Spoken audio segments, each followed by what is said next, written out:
and welcome to Momutai. Today I will be explaining my watercolor process, breaking it down step by step, and you can follow along with me or you can grab yourself a snack and just watch and learn. Let's start from the very beginning. The white piece of paper, which is a 300 GSM watercolor paper, which is my favorite paper to paint on because it handles the water very well and it doesn't buckle. And what you see me doing right now is transferring the sketch that I made earlier onto the watercolor paper. I prefer doing this so that in case there are any mistakes and I need to erase anything, it doesn't spoil the watercolor paper. And the initial sketch was very light, so I darkened it with another colored pencil. And usually I prefer using colored pencils for drawing or tracing onto the watercolor paper, but I also used some graphite pencil today and the results were not as bad as I expected. Usually I shy away from using graphite just in case it smudges, but the pencil that I am using right now is just another normal HB pencil and it didn't smudge at all. So that's great. After that I like taping the paper down so that it doesn't move, and also it helps keep the paper straight while I'm painting and so that the paper doesn't buckle and bend. After that was done, what you can see me do right now is just apply some masking fluid in the spaces that I didn't want to cover while I was painting the background.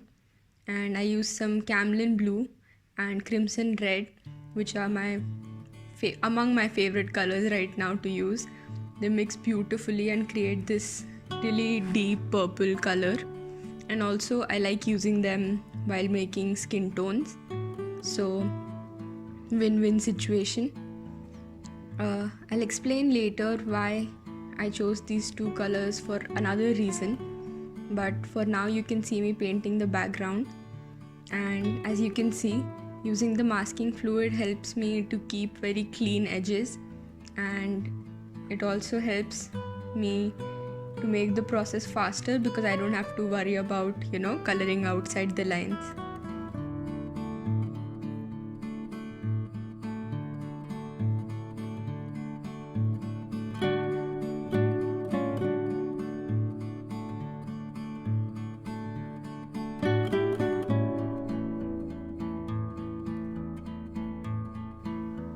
I use some blue to add some depth to the background, and one of the main problems that I face while painting that you might not notice here is that I'm very impatient. So a lot of times before the paint is dry, I'll try to jump in and start painting another part, and that always smudges the paint or gets paint in other places where I don't want it to be. So today when I was painting, I tried to give it some time to dry in between, or I used a hair dryer to dry the painting more quickly before I start painting again. And for the skin tones, I like using the crimson red for the more blushy areas and the colors and the areas that require more color under the skin. And I use a mix of the blue and the red to make shadows, or sometimes I'll just go ahead and directly use the blue depending on what kind of mood I'm going for with the painting. So basically, even before I do the skin color, I lay down some colors into the face to add some more depth to the color instead of just having one flat color everywhere.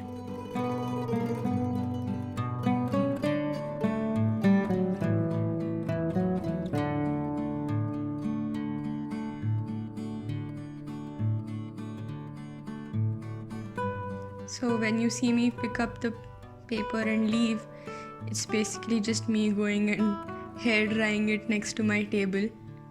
And now that I'm back with it, and it's dry, I'm going to start painting over the next layer.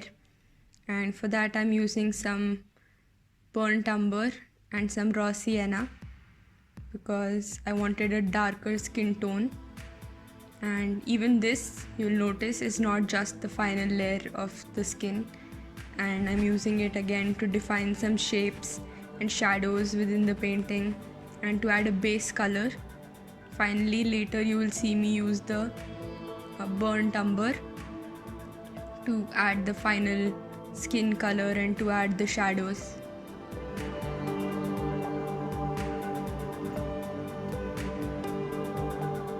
Usually this is the point in the painting where I start having a lot of fun with it, because the skin is my favorite part to paint and it's what I'm learning to paint right now.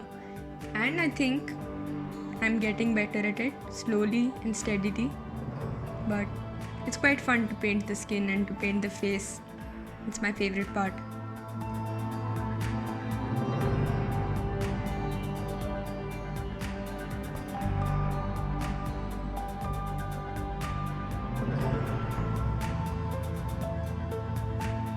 As you can see, even for the lips, I do not put one simple color. I layer the pink and the brown and the crimson red over and over to create a more realistic color. Even if it, has to be a little more stylized and have a darker color than normal lips do, it still, I think, adds more personality to the painting, knowing that there are these layers underneath. And it creates a completely different shade that just using one paint straight from the tube cannot provide.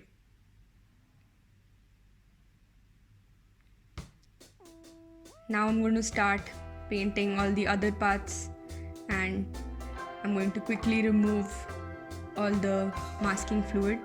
Again, this is a very fun process and it's really entertaining to pull out the strings of masking fluid.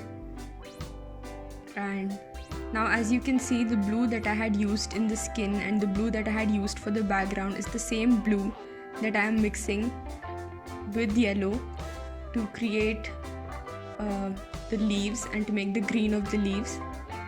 Using similar colors and using a limited color palette allows the painting to have a more cohesive look, and it makes sure that the painting doesn't look very cluttered, and that sometimes using too many colors, they don't go well together. So this is a good way of ensuring that whatever colors you're using, they go well together because they're all mixed from the same colors. So they're just different shades or different combinations of 3 or 4 colors.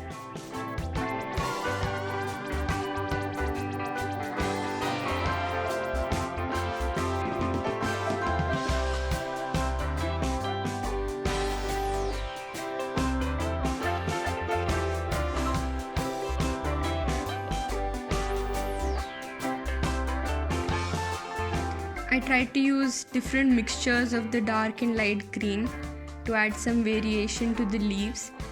I did not want them all to be the same color of green, and again, just adding different hues of the same color provides a little more interest for the eye while looking at the painting.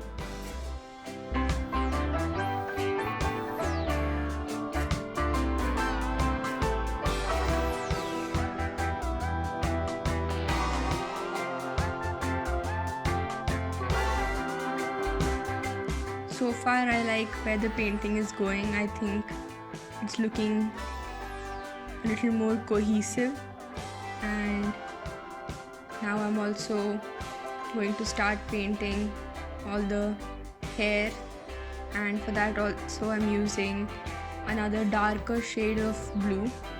Basically it's called Payne's Grey, but it has a very bluish tinge to it, and I think it married very well with the rest of the color palette and it did not stray too far away from it. And I think this kind of hair looks really pretty. Maybe I should get my hair colored Payne's Grey. It's a beautiful color, especially even when you want to color in shadows. Use Payne's Grey instead of black. It will make a difference, I swear.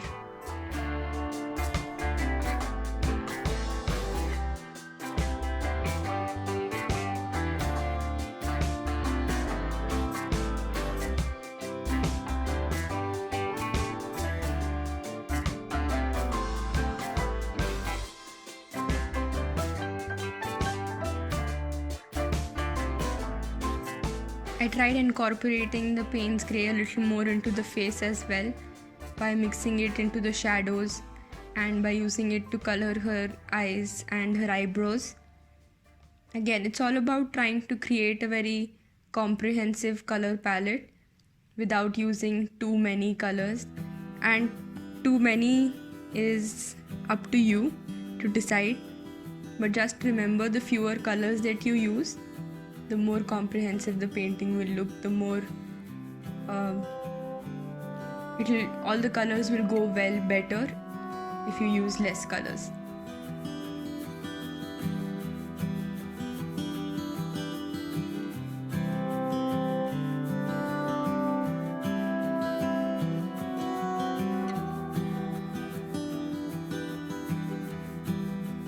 Now I wanted a very cool, moody vibe to the painting. So as you can see, I've mostly used very cool colors, and the brightest part of the painting is in fact the skin and the tiny little flowers that I have made, which you'll see me add in the background very soon. Right now I'm just adding some details to the leaves. In the end, the part that I did not record, I added some little tiny bits of details with pencil color to the leaves, just adding some veins, and that made a huge difference, which you can see in the picture. And now I'm just using my Sakura brush pen. It's waterproof, so I can use it even before I have started painting, but here you'll see me using it to add some details and making the lines of the flowers or using it to define the shape of the hair. Again, I'm trying to use whatever product I use, I try to use it in multiple places so that, as I have said so many times so far, the painting looks more tied together.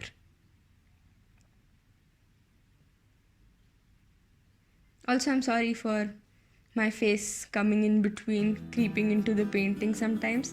It was just the camera angle, and I was really trying to get in and look very closely and make the details very crisp.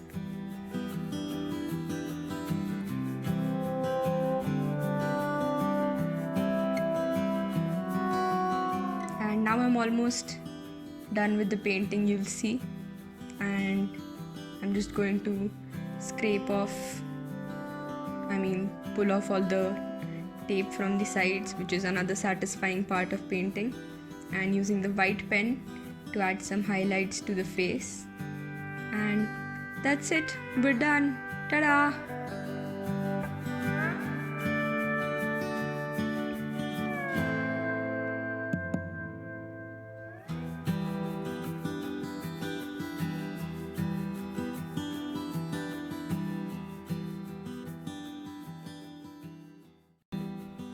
Thank you for watching today's video, and thank you for looking at me while I look like a sweaty potato.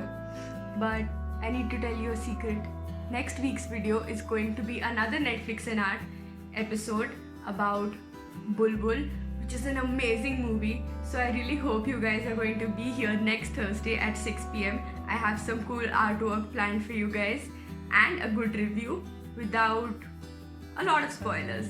Anyway, till then, take care of yourself, stay hydrated, bye bye.